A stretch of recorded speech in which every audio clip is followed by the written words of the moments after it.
Good morning. The January 29th, 2020 meeting of the Board of Estimates is now called to order.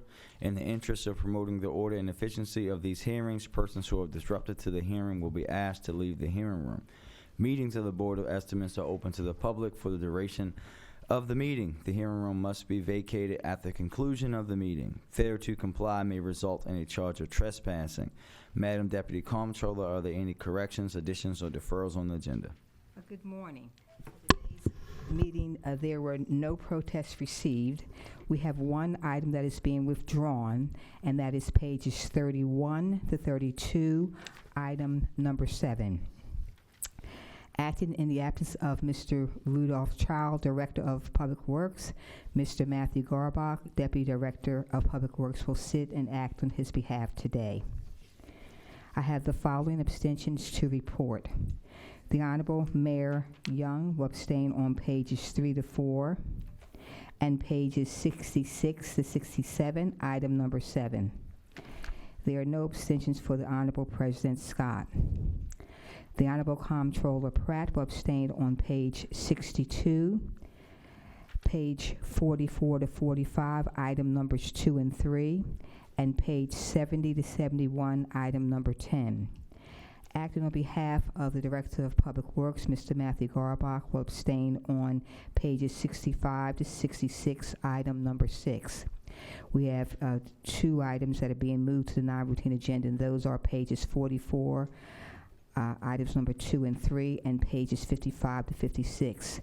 The items on the non-routine agenda are pages 2, items 1 and 2, pages 44, number 2, and page 45, number 3, and pages 55 to 56.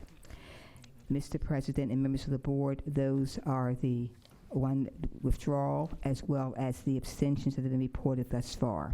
Thank you. Thank you. I would direct the board members' attention to the memorandum from my office dated January 27, 2020, identifying matters to be considered as routine agenda items together with any corrections and additions that have been noted by the Deputy Comptroller.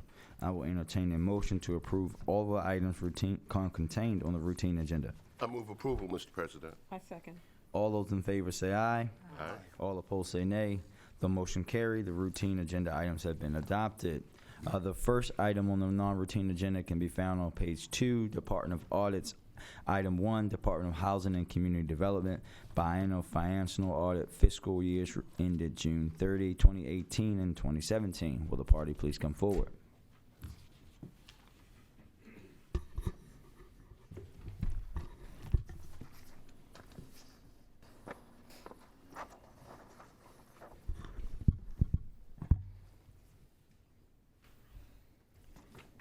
Good morning, Mr. President, Mr. Mayor, Madam Comptroller, and the honorable members of the Board of Estimates.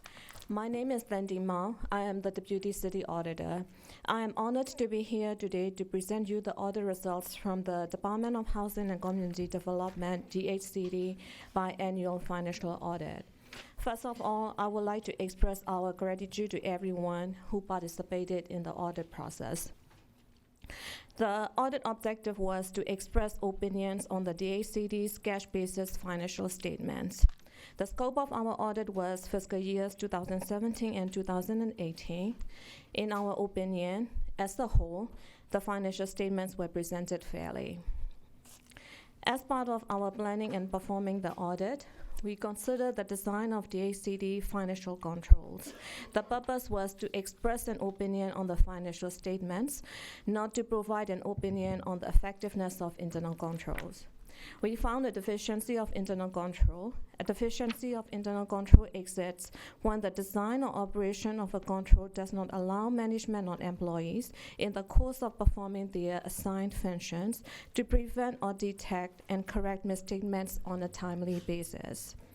Our review indicated that revenue totaling approximately $353,000 were incorrectly credited to a Baltimore Development Corporation BDC grant revenue account. These revenue should have been credited to the private grants for Employee Retirement System ERS administration and Fire and Police ERS accounts. As a result, revenues were overstated in the BDC account and understated in the latter two accounts. This was not material at the city's level. However, it was material at an agency level for effectively managing revenues and expenditures. Commitments to expend funds are based on availability of revenues. We are presenting the finding related to BDC is because DACD acts as a liaison between the city and BDC and provides limited budget, procurement, account payable, and accounting support. The causes for the overstated and understated revenue were because of three reasons. Number one, Bureau of Accounting and Payroll Services BAPS receives cash directly from payees. There are times which is not uncommon that BAPS has cash receipts and does not know which agency it is for. The BAPS uses ad hoc measure to identify the intended recipient of the cash and does not always get a clear answer. Number two, BAPS has a practice of reviewing and approving journal entries, which is a preventative control before posting in the city's general ledger. However, this control is not working effectively as intended. This is because the BAPS does not have formal policies and procedures. Therefore, BAPS personnel may not consistently review and approve the journal entries. Number three, the city does not have formal policies and procedures that require agency to periodically, such as monthly or quarterly, review the general ledger details for errors and omissions, which is detective control. So our recommendations are the Director of Department of Finance and Commissioner of DACD work together to correct the revenue transitions posted to BDC. The Director of Department of Finance develop and implement formal policies and procedures that require BAPS to effectively review and approve journal entries. Agency accounting personnel periodically review the general ledger activities to identify and correct accounting errors and omissions. And the last recommendation is the Commissioner of the DACD follows these policies and procedures when implemented. This audit included 4 prior findings. Recommendations for 2 findings have not been fully implemented yet. As a result, we did not follow up on these recommendations. The first finding was related to inventory controls over city's properties. The agency does not have a process to ensure the completeness and accuracy of inventory additions and deletions. The second finding was related to controls over a check deposit process for the sale of city's properties. The agency does not have controls to ensure checks that result from the sale of city properties and the related settlements are subsequently deposited and recorded. Of the remaining 2 findings that we followed up, 1 finding was partially implemented. The finding was for a check pickup process. In the previous audit, the same administrative staff person was able to initiate the payment process and acquire the respective check from accounts payable.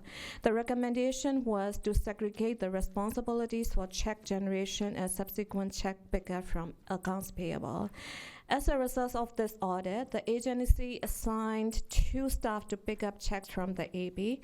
However, the administrative staff that initiated the payment can still acquire the checks from the agency's 2 physical staff. Although the logbook was used to record the checks picked up from the AB, no independent person was reviewing the logbook to identify outstanding checks. The practice of using logbook was terminated after May 2019. However, according to the agency, they have mitigating controls, which is they keep the copies of checks as well as signatures of personnel who pick up the checks. The final finding is related to payroll activities. The finding was not implemented. We continue to find insufficient documentation to support selected payroll transactions. As a result, the agency was not able to demonstrate whether selected payroll timesheets were accurately recorded, which may result in the financial losses, including inaccurate payments, accruals, and final payouts to agency employees. Missing documentations was due to the lack of retention retention schedule required by the Baltimore City Code. We further recommend the Commissioner of DACD develop and implement formal policies and procedures for payroll processing and cost retention schedules. This concludes my presentation. Thank you for your attention, and I welcome any questions that you may have. Good morning, President Scott, Mayor Young, Controller Pratt, members of the board. I'm Henry Raymond, Director of Finance. We acknowledge receipt of the financial audit for the city's Department of Housing and Community Development that was conducted by the Department of Audits.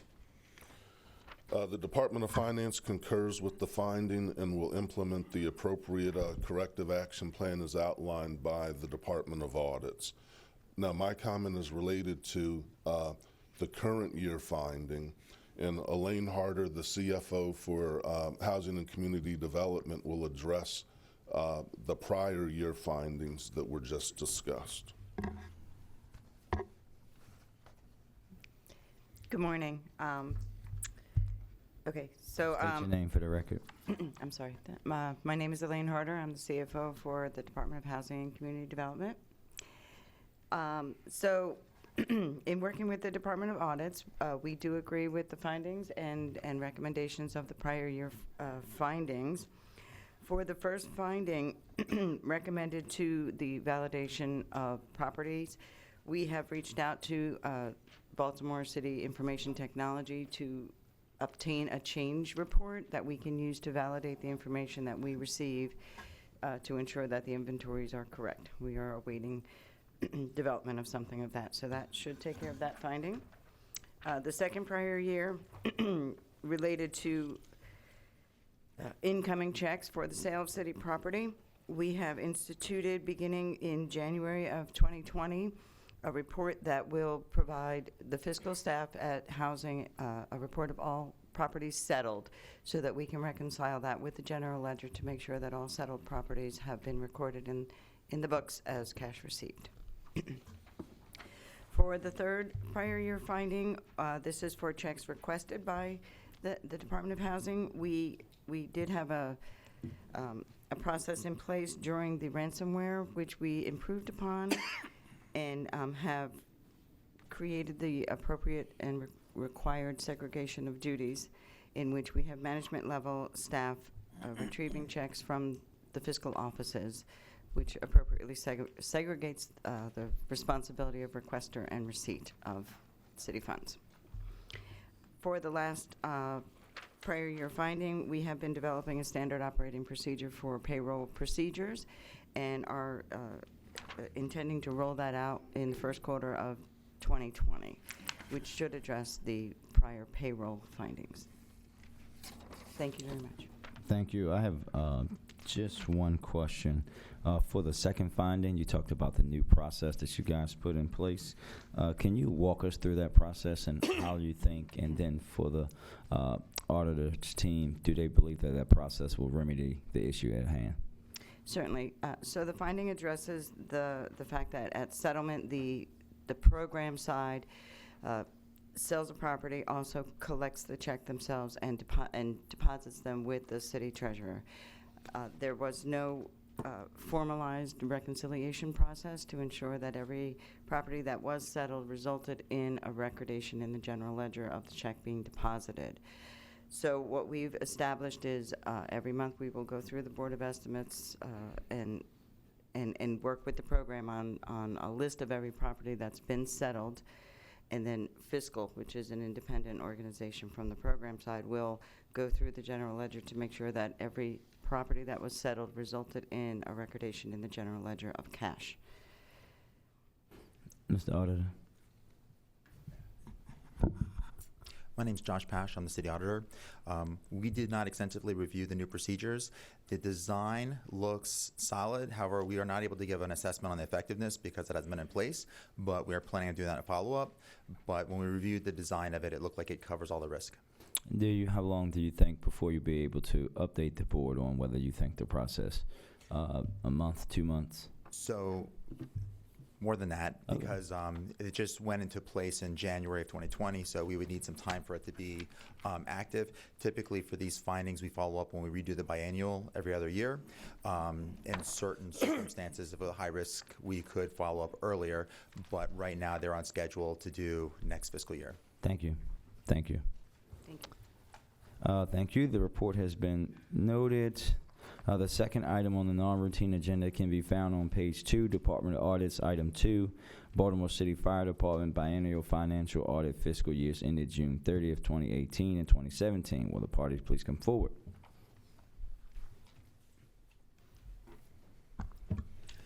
Good morning, Mr. President, Mr. Mayor, Madam Comptroller, and members of the Board of Estimates. My name is Josh Pash. I'm the City Auditor. I am here today to present the biennial financial audit for the Fire Department.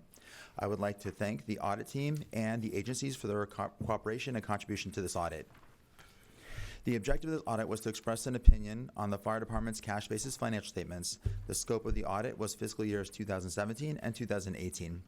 In our opinion, the financial statements referred to above do not present fairly the financial position of the agency. The basis for this opinion is the following 3 material weaknesses, which I will expound upon. A material weakness is a deficiency or a combination of deficiencies in internal control, such that there's a reasonable possibility that a material misstatement of the agency's financial statements will not be prevented or detected and corrected on a timely basis. We noted that management had made a series of journal entries that materially misstate the financial statements. We noted that revenue expenditures were materially understated. The first finding that we have that serves as the cause for this was the agency and Bureau of Accounting and Payroll Services understated revenues of $19 million and $19.8 million that were originally recorded as emergency medical service revenues under other grants were transferred to the general fund and recorded as a reduction in EMS expenditures for fiscal years 18 and 17 respectively. The reason why this was a material exception is because on the other grants, it made up over 90% of the revenue. And so the reduction of 19 million made it insignificant. We also noted that when it was transferred from other grant revenue to the general fund, it wasn't transferred to a revenue account, it was a reduction. So then the EMS expenditures look like they're $19 million less than they actually are. When it comes to a change in net assets and an effect on the CAFR as a whole, this does not materially affect it. However, when you're looking at the operations of the EMS operations, you don't get an accurate picture, and it's materially off. We recommend the agency chief and director of Department of Finance present revenues earned as revenues on the financial statements. We also noted this on the DGS. However, for DGS, it wasn't a material effect on the financial statements. Our second material weakness is over the payroll timekeeping function. Due to the nature of the biennial audits, our scope being 2018 and 2017, we went to the payroll testing for the comprehensive annual financial report, and we utilized that testing instead of repeating testing. And in the comprehensive annual financial report, there is a material weakness finding 2018-003. It can be found combined with a single audit report, and that shows that the condition is various departments within the city of Baltimore are responsible for proper timekeeping and storage of timekeeping information. Baltimore City does not have a system that ensures proper approval and storage of timekeeping information among different departments. In addition, the timekeeping system that is currently used by some departments does not have the capability to maintain timekeeping within the compliance guidelines of certain union agreements of the city. The third material weakness we have is that documentation for selected revenue transactions was missing. So when we were testing our revenue, we noted that for 2018 state grant fund, we selected 8 samples, and 6 of them they were not able to provide supporting documentation for, equaling $11,800. Under other private grant funds, 21 of 21, every one of our sample selections they were not able to provide supporting documentation. totaling revenue of $2,646,000. In 2017, we didn't find any exceptions with the state grant fund, and for the other private grant fund, 6,000, 26 of the 36 we were not provided supporting documentation, totaling $2,188,000. Our recommendation is that the agency chief and director of Department of Finance develop a process for keeping adequate records over its financial transactions in order to substantiate and validate those amounts. That concludes my presentation. Again, good morning. I'm Henry Raymond, Director of Finance. We acknowledge this particular audit report as well. I'm joined by the Fire Department CFO, Jim Fisher. I will be addressing findings 1 and 2. The Finance Department concurs with finding 1 in terms of the finding and the recommendation. In the future, we shall record revenues and expenditures as recommended by the auditor. As it relates to finding 2, the payroll comments, the solution for this will be the implementation of a new citywide payroll system, which is due to be, which has a go-live date of October 2020. And that will address any and all issues related to documentation related to timekeeping and payroll processes. Good morning. My name is Jim Fisher. I'm the CFO for Baltimore City Fire Department. So the other documentation that they're looking for as far as revenue is concerned, I have some concerns about myself directly because our grants are documented and the requests for grants are documented. I will work with the auditors after this to make sure whatever documentation that they say they couldn't find, we'll make sure they find. Are there any prior year? No prior year. No. Okay, there are no prior. So this is all in the current, the 2 years that they're talking about. Actually, there were a number of prior findings, but all of them were cleared.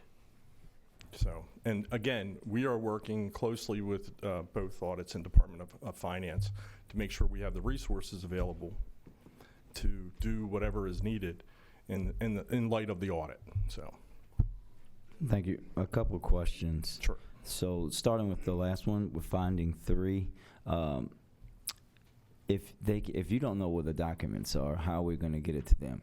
If you're having trouble finding them and you're the fifth person responsible for the fiscal operations.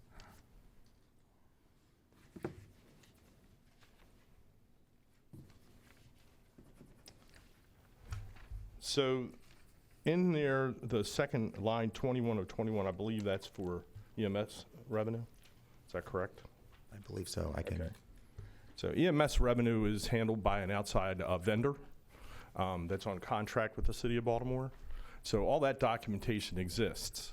It's a matter of tracking it and making sure that we have a clear path for the auditors to take a look at specifically what they want to see.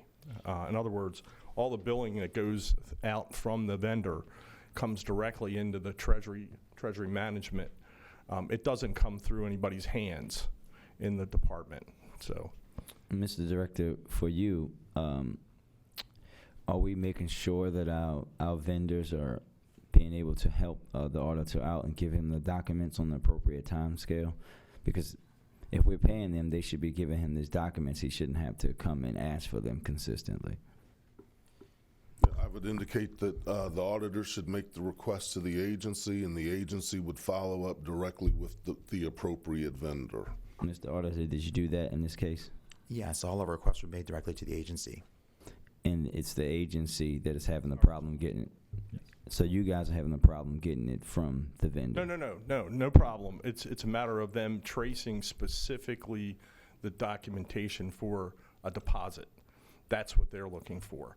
Well, I And mean, that's- clearly it's a problem because he doesn't have the documentation. So if there was no problem, he would have the documentation.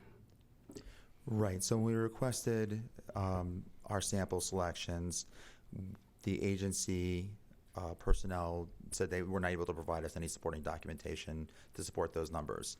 Sometimes they're journal entries, sometimes there's entries of revenue. Most of the time it's journal entries that don't have supporting documentation. Okay, so what I'm going to request is that you guys come back to us in a month and tell us that he's gotten that, or send us email notification that he's gotten that documentation. For the first finding, I just simply want to know, how did that happen? How did we, misconstrue that big, much of amount of money, because that's unacceptable. Yeah, the issue is it was an incorrect journal entry. The impact of the journal entry that was performed reduced revenue and also reduced expenditures. It was an incorrect journal entry. We have retrained the staff so that moving forward, it doesn't happen again. So the city didn't lose money or anything like that. It's just the way the transaction was recorded was not in accordance with GAAP. Madam Comptroller. Is there an approval process before journal entries are posted? Yes, and we've added some additional controls for additional review. Last question, and this is just really something I think is great, but I would like for you to talk about. I think it's important for the public to hear, because we've talked for a long time about having this new time sheet thing for the city. Can you talk about how that's going to be rolled out and what that's going to mean for the city? Okay. What we're referring to is the implementation of Workday, which is a new human capital management and financial system for the city. We began the design of the payroll system approximately 7 months ago. All of the agencies are actively involved, whether it's through the individuals overseeing the timekeeping functions within each agency, so the timekeepers. Every agency has functional leads. They also have subject matter experts, and the agency staff are actively involved in the design of the new system. We've gone through a process of business management analysis where we've reviewed all of the present business practices to determine the requirements for the new system. We're trying to ensure that we use best industry practices going forward. If that means ceasing with certain present practices, that's what we're doing. We will roll out the new system October, which means payroll will go live in October. We're presently on schedule. As I've indicated, all agencies are involved. All agencies are receiving training. We're beginning to configure and test in a test environment the data so that we can ensure that if your net pay for a paycheck is $1,000, that the new system produces the same results. So with the new system, there will be extensive data record retention so that in terms of the time submitted, the time approved, all of that data will be retained, so for audit purposes that data will be readily available. So this will be a huge step forward for the city and will eliminate a number of the types of findings that the Department of Audit has related to timekeeping issues. Madam Comptroller. The city is in the process of doing parallel testing now. We're not doing parallel testing. We're still building out the system. Okay. The parallel testing will occur later this spring. Okay. Thank you. You're welcome. The report has been noted. The third item on the non-routine agenda can be found on pages 44 to 45, items 2 and 3. Recommendations for contract awards and rejection. Award of contract 1403, urgent need water infrastructure rehabilitation and improvements, Metra Industries, Inc., and the transfer of funds. Will the parties please come forward? 2 weeks ago, I requested that this item be placed on non-routine, and then it was deferred. I asked this item to be brought up because I wanted to learn more about this contract and the contractor and the contracts that it has with the city. So thank you. Sure. Good morning, Honorable Board of Estimates. I am Lauren Sawicki with the Office of Engineering Construction at the Department of Public Works. With me, I am joined by Tenora Houston-Burgee with the Contract Administration Office and Tamara Brown with the Minority and Women's Business Opportunity Office. We are here to recommend award for Water Contract 1403 to Metra in the amount of $8,454,504. This is an on-call contract to address urgent needs such as water main breaks throughout the city. I can answer any operational needs for the contract and will defer to my colleagues to respond to other questions you may have. Thank you. Can you tell me how many open contracts they have with the city right now? Do you know?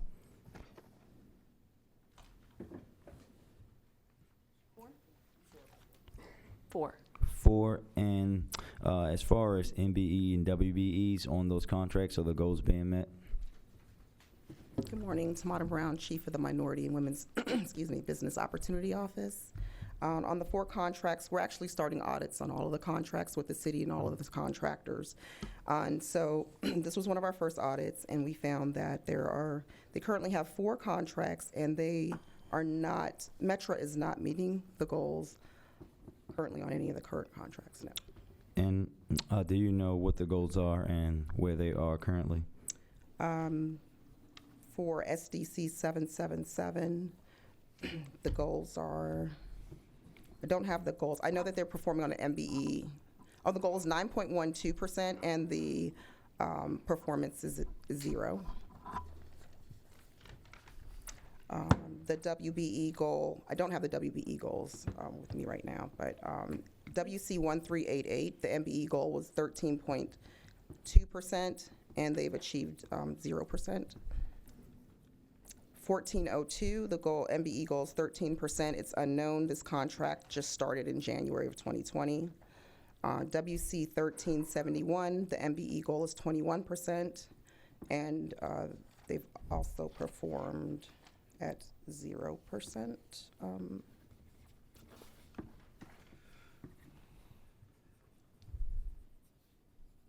There's some notes that, there's some updates with the payments, and there's some lag in some payments, but that's the records that I have. When did these current contracts, when did they start? So SDC 777, the contract started February 27th of 2019, and the end date is February of 2021. It's anticipated date. When we did have our conciliation meeting, which is where we meet with the subs and the prime, I noted that we're going to monitor this contract, and this was one of the urgent needs contracts. The issue is they're under a lot of urgent need contracts, and what was articulated to me is that at times the prime goes out, there's that 2-hour window where they respond, and they typically are not including the sub in that. So I've recommended that we will be monitoring now going forward, and there's been some agreements made, and I think all the subs are here today, that do you know from your meetings why that's happening? Because my concern is that, I'm not saying anything about the company, but if they're not meeting goals and we're consistently awarding them, then what does that say about the city and about this board? So what was the actual question? Question was, do we know, why they haven't been including the subs when they go out on those urgent needs? Or again, we had a conciliation meeting. It appears to me from my notes that they just were not including the subs in a lot of the urgent calls, and so we came to the agreement, or they came to an agreement that they would give for EICCI, they would give them a call at every time the city calls for an urgent need. They need the opportunity to agree or to deny to come out during the 2-hour the 2-hour window where they have to respond to urgent needs. So those are the agreements that they made, but all the contractors are here. They can speak to well, let's follow this last question for you. At the rate they're going, there's no way they're going to meet their goals. If you're at 0 and you have to get to 9, it's basically impossible for that to happen. Let me see.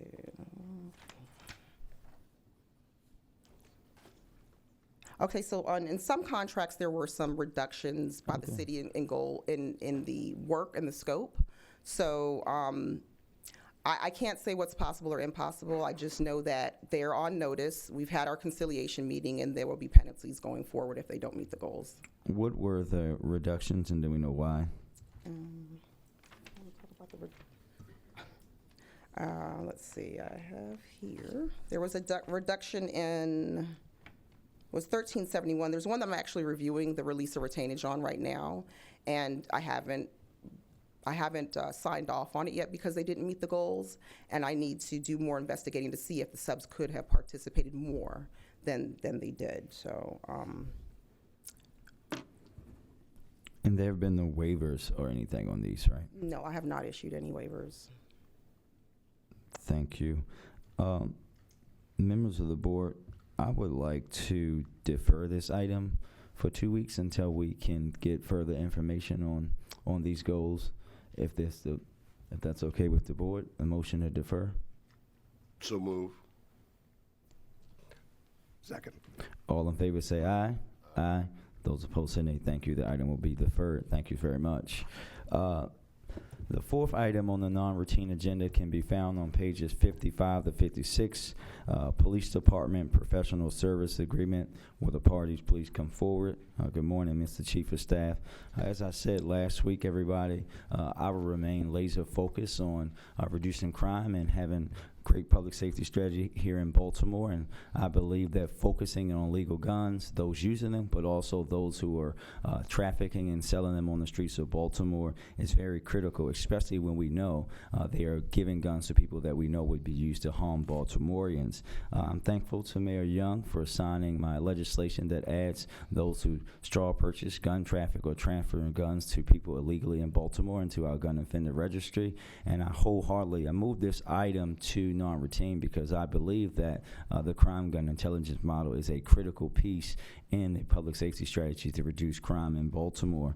In 2017, before you got here, Mr. Chief of Staff, I put in legislation requesting that the police department partner with the federal law enforcement agencies, state, and other locals to go toward this model, because tracking down guns and people using them is critical when you're talking about reducing violence in Baltimore. So in November, as you were there, I asked at a public safety hearing if we were fully operational with the CJIC model and was told yes. So when I saw this item on the agenda for today, I was very, very intrigued. So I thought it was very critical that we talk about this in a public fashion, because we know that focusing in on guns is very critical when we're talking about saving lives in Baltimore, especially when we know we can connect guns to multiple incidents. So thank you. Very good. I'm Eric Malasa. I'm the Chief of Staff for the Baltimore Police Department's Police Commissioner. Thank you, Mr. Mayor, and Council President, Madam Comptroller. I want to talk a little bit, if we can, about the program writ large, about Please. what we've done as far as implementation, and kind of what this particular item represents. So, Crime Gun Intelligence Centers, or CJIC as it's called, are interagency collaborations that are focused on the immediate collection, management, and analysis of crime gun evidence, such as shell casings. The idea here is to identify in real time shooters and weapon owners to disrupt their activity and to make sure that we're preventing future violence. So CJICs rely on an ongoing collaboration of numbers of partners, including the ATF, prosecutors, and research partners. The item before you today is the research partner component. So the grant that we received in fiscal year 19, the federal government cycle, was to initiate many of the processes that need to go into place to create a CJIC model. Those implementation has been done, and as most recently as the end of last year, we actually had a site visit from the Police Foundation, National Police Foundation, in their National Resource and Technical Assistance Center folks, to be able to come down, do a site assessment, which informs the research model before it is put into place. So all of those pieces of the program have been put into development. And so what you see before you today is the professional services contract to bring on board Dr. Ujita, who actually has a lot of experience doing this exact same model from LAPD. They're bringing that focus into our department. They're going to start in the Eastern District because they're looking at the volume of gun violence in that area, but also to leverage the current resources for data analytics that we have there through what's called our Strategic Decision Support Centers. So we feel like we can build upon that model, and based on the site visit that we had, that seems like the first initial step before we expand that research and that model and that approach to the entirety of the city. So I'm happy to answer any questions that you may have about this, but now that we've got that site visit out of the way and we have the resources in place, and I just want to provide a bit of context. For those that have this model in other jurisdictions, it could take up to 2 to 3 months to create these connections, but given the resources that we have and the expertise that we have in our crime lab, which is outstanding, they're able to process these leads within 2 to 3 days, which is important, again, to try to get in front of these instances of violence and to create the connectivity and understanding. And so what the research component does, which is this item before you today, is to make sure that we are doing something with that information, informing our deployment and enforcement strategies, again, in real time, and to create a modeled approach that we can then leverage using this NIBIN data, the shell casing data, to inform our enforcement strategies going forward. And thank you, Mr. Chief of Staff. Just so for the general public, talk about the focus in the Eastern and the Strategic Center and what that does and how this, and also I think it's critical for the public to know how long it used to take us to turn around this stuff before 2 or 3 years ago until now where we are. Yeah, a big part of this is the technological advancements that we've been able to achieve when it comes to analyzing shell casing in the NIBIN database, which is that national database for us to be able to understand essentially the fingerprint of a shell casing, to identify it as a specific bullet being used by the same gun, you know, in multiple instances. And so for us, it's getting in front of those shell casings. It's the technology we have with ShotSpotter as well to get to the actual location of where these shell casings are falling instead of simply relying on a 911 call in the vicinity. Us being able to focus in and get that information in place, we've been able, again, to be a lot more rapid in our identification of this. Again, it used to take months. It used to take 3 to 4 months at times. But now that we have these systems in place and these best practices in place, again, funded by the overall grant that we received in FY19, which was a total of $750,000, this component, the research component, is the last piece of the puzzle to be able to research the impact, figure out if we're doing it the best way, find ways to enhance our approach, and then model that approach overall. And we chose the Eastern, again, because of the violence, the volume of violence, of gun violence specifically, that this is being used to address. And so we want to start there and, again, build that out for the rest of the city going forward. And thank you. A couple things. One, how long will the pilot run? And two, even within the focus of the Eastern District, will we have a focus? Will the model be focusing on even deeper, right? Will it go, we focus heavily on homicide, you know, information, non-fatal information, even carjackings, or we will just leave it as broad as literally every bullet, every gun? Well, the idea is to get every bullet, every gun, right. anything that's related to an instance of violence for which a gun has a discharge. Right. It can be difficult with carjackings if there's Right. no No discharge, or discharge. even armed robberies if there's no discharge. So for us, it's that focus on homicides and shootings Good. to start with. But any instance for which a person might discharge a gun but maybe not hit a person, frankly, those instances could also be linked together Good. in instances where there could be connections made.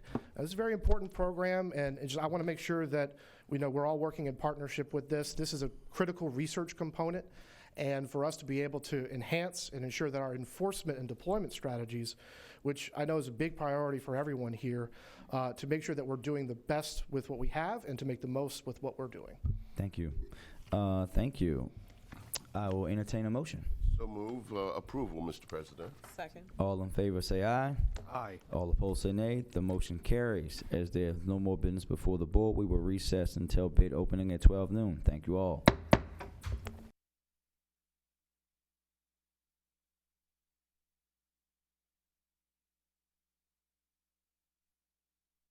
For purposes of bid opening. Okay, the Board of Estimates is now in session for the receiving and opening of bids. In the interest of promoting the order and efficiency of these proceedings, persons who are disruptive to the meeting will be asked to leave the boardroom. Meetings of the Board of Estimates are open to the public for the duration of the meeting. The boardroom must be vacated at the conclusion of the meeting. Failure to comply may result in a charge of trespassing. No addenda have been received. The first item is the Department of Rec and Parks, RP 19803, Patterson Park Athletic Field Lighting with a bid bond. The bidder is Dalton Electric Service, Inc., with a bid bond. Total dollar amount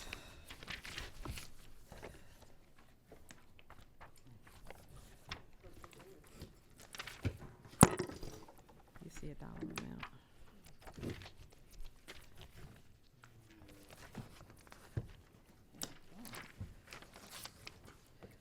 Total dollar amount on page 139. $1,162,500. $1,162,500.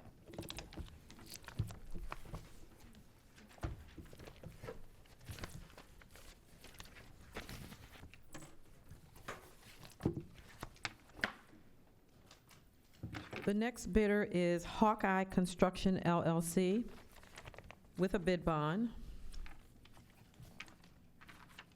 Total dollar amount, $1,100,000. $1,100,000.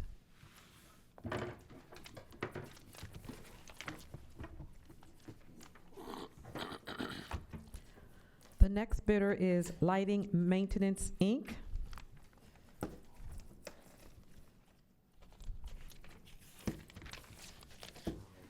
with a bid bond.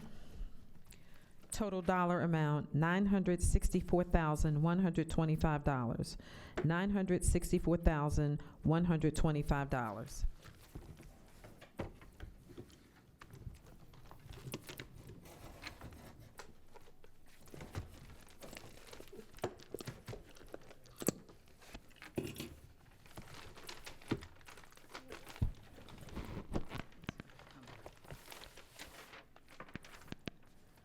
That's the whole thing.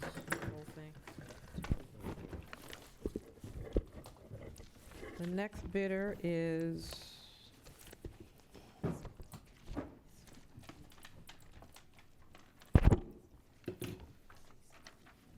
let me see.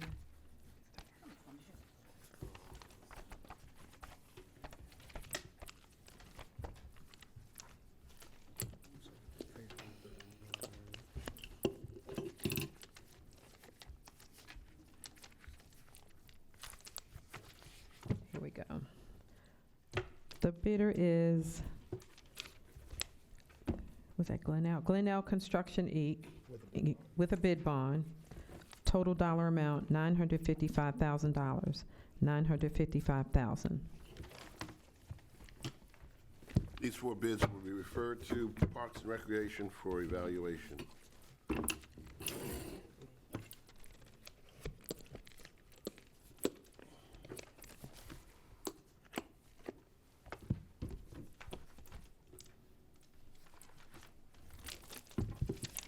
The next item is the Bureau of Procurement, B50005936, one-ton dual real cutaway van with RV body with a bid bond.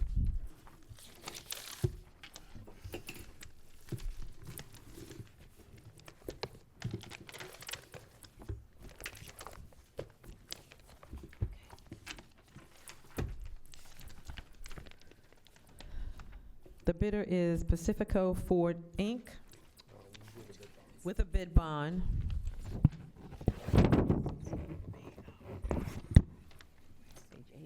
Total dollar amount, $110,998. $110,998. That's $110,998. So bid on that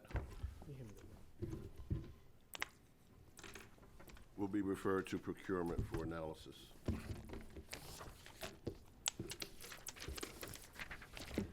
The next item is Bureau of Procurement, B50005937, thermoplastic pavement marking truck with a bid bond.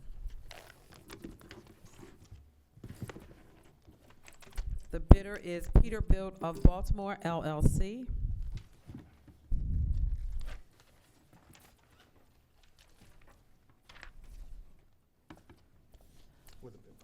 With a bid bond, total dollar amount $624,364. That's $624,364.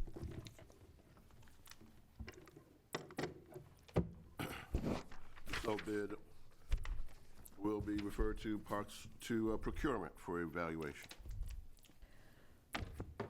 The next bid is Bureau of Procurement B50005938, flatbed traveling axle trailer with a bid bond.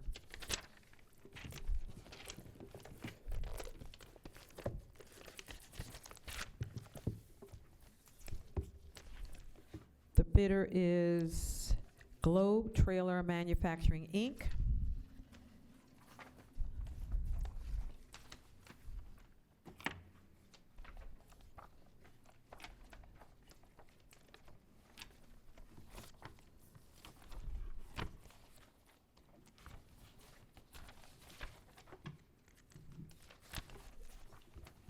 Do you see a bid bond?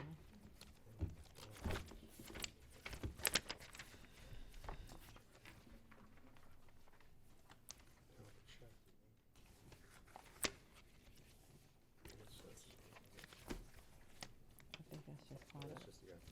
Mhm.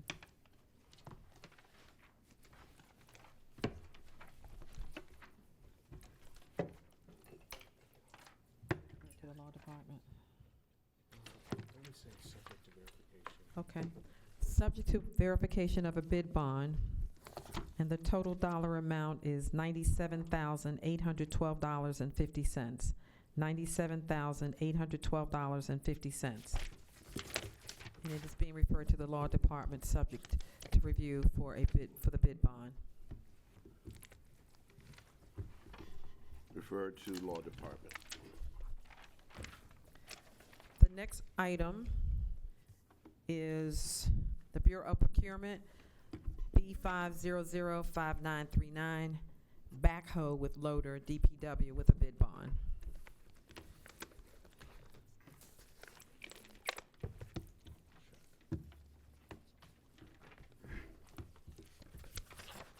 The bidder is Valley Supply and Equipment Company, Inc., with a check.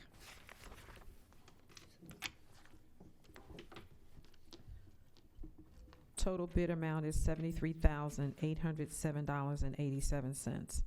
$73,807.87.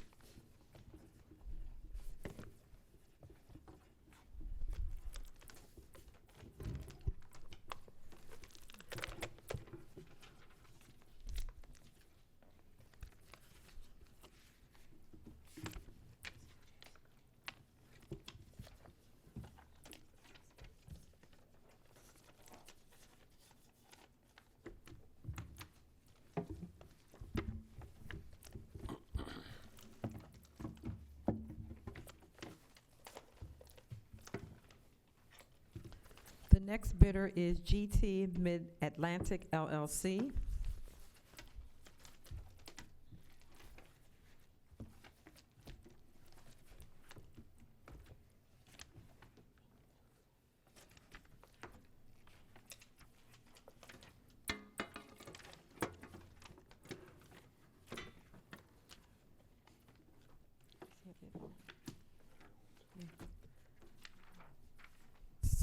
It will be referred to the law departments for review, subject to a bid bond, but the total dollar amount is $99,928.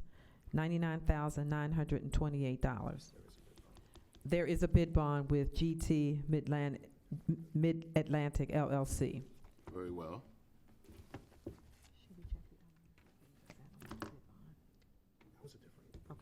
Yeah, yeah, right, okay.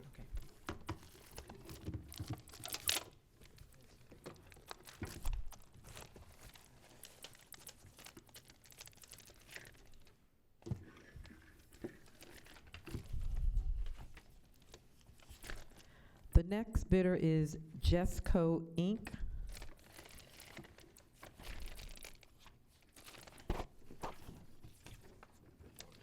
with bid bond, total dollar amount, $98,795.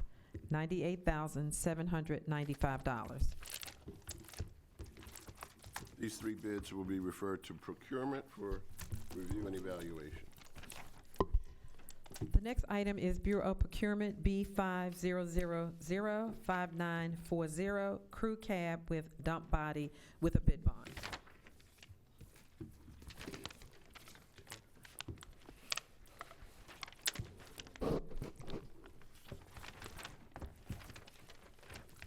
The bidder is Winter Ford.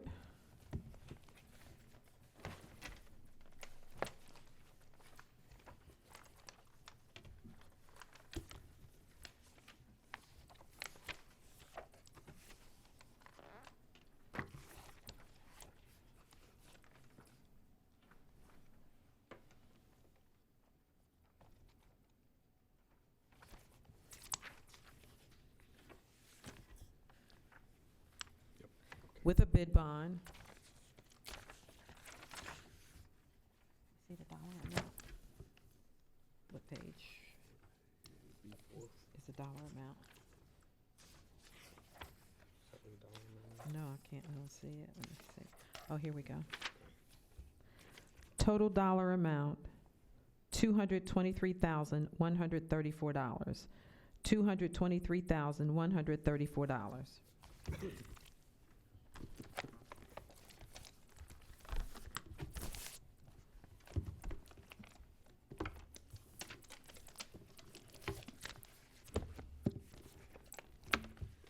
The next bidder is Bayshore Ford Truck Sales, Inc.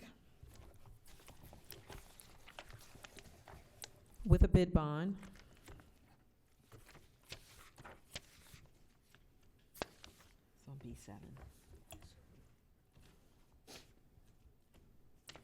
What you looking for?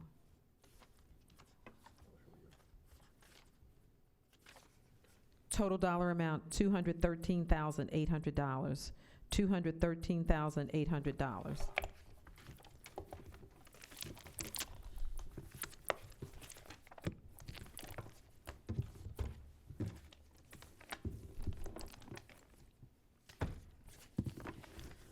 The next bidder is Pacifico Ford, Inc.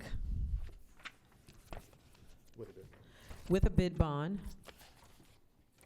Total dollar amount, $210,778.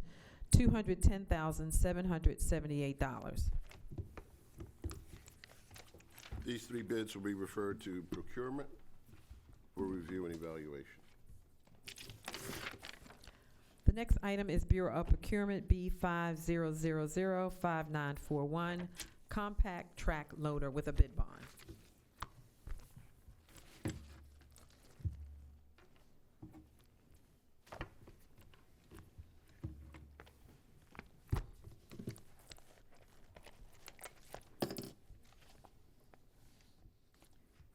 The bidder is Security Equipment Company.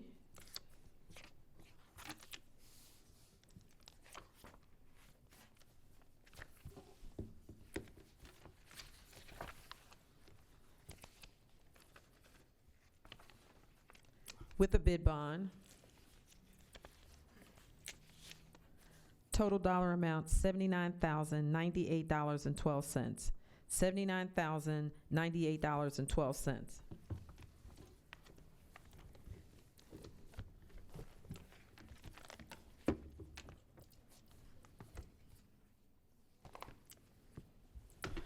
Next bidder is Metro Bobcat, Inc.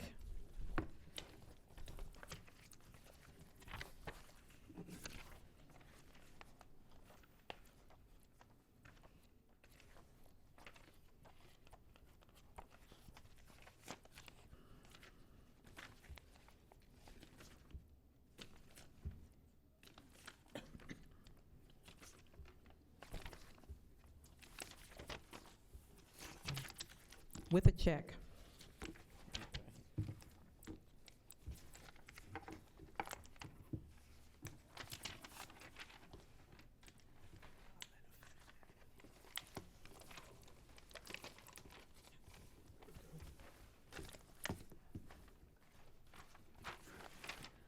Total bid amount $67,610. $67,610.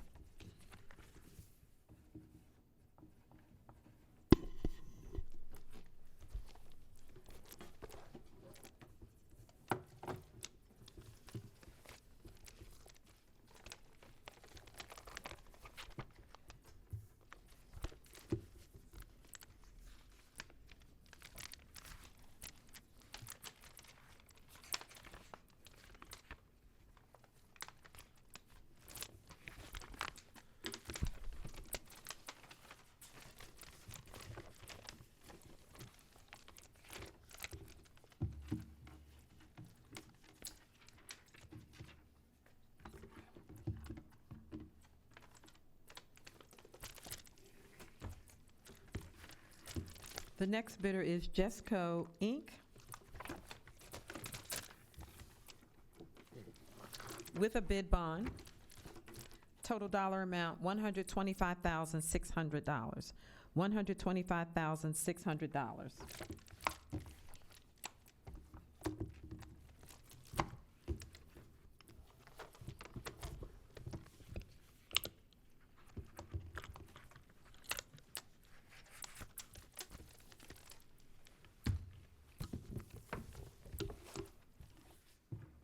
The next bidder is Vermeer with a check. Total dollar amount, $70,307. $70,307.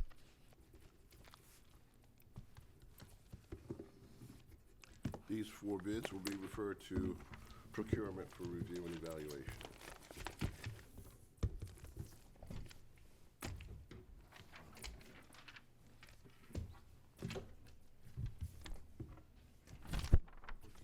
The next item is Bureau of Procurement, rear loading refuse collection trucks with a bid bond.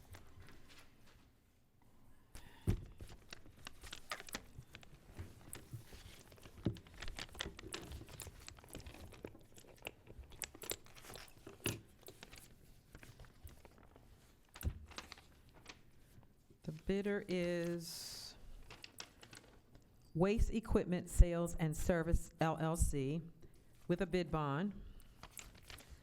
Total dollar amount, $4,507,677. $4,507,677.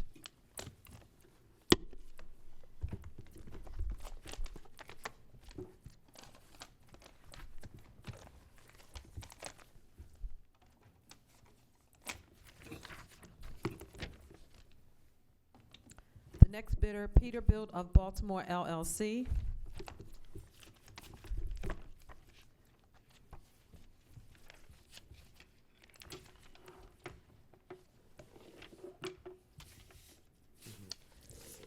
With a bid bond.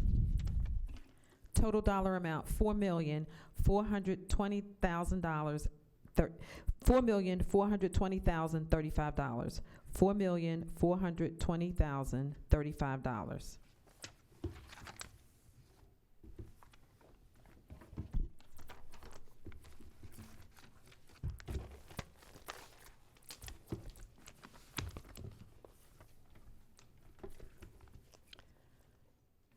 The next bidder is Aviant Chesapeake Trucks LLC, doing business as Kenworth Mid-Atlantic.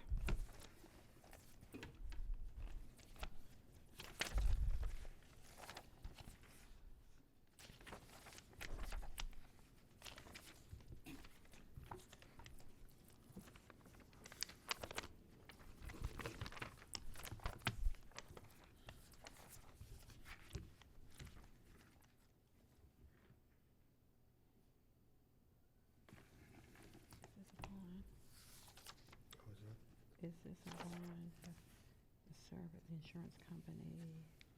Is this a bid bond? Yes, with a bond number. With a bid bond, total dollar amount, $4,360,230. $4,360,230. The three bids will be referred to the Bureau of Procurement for review and evaluation. The next bid is Bureau of Procurement B50005943, backhoes with loaders, Department of Transportation, with a bid bond.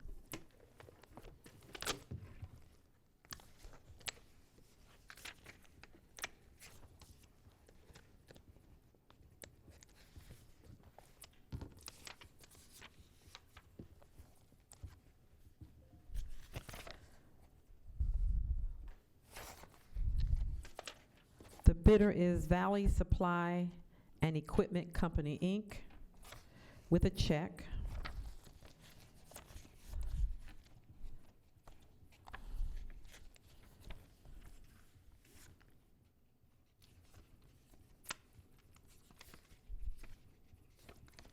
Total dollar amount, $147,000, $615.74. $147,615.74.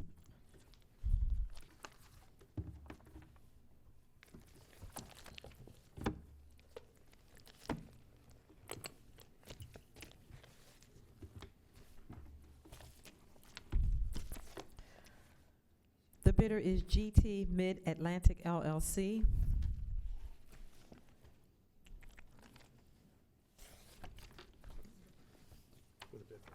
With a bid bond. Total dollar amount, $199,856. $199,856.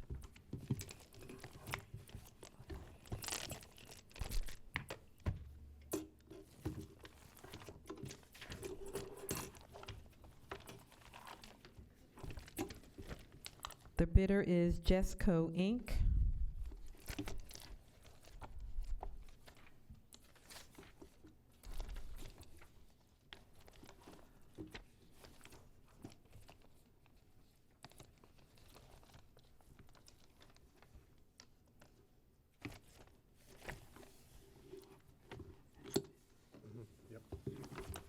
With a bid bond. Total dollar amount,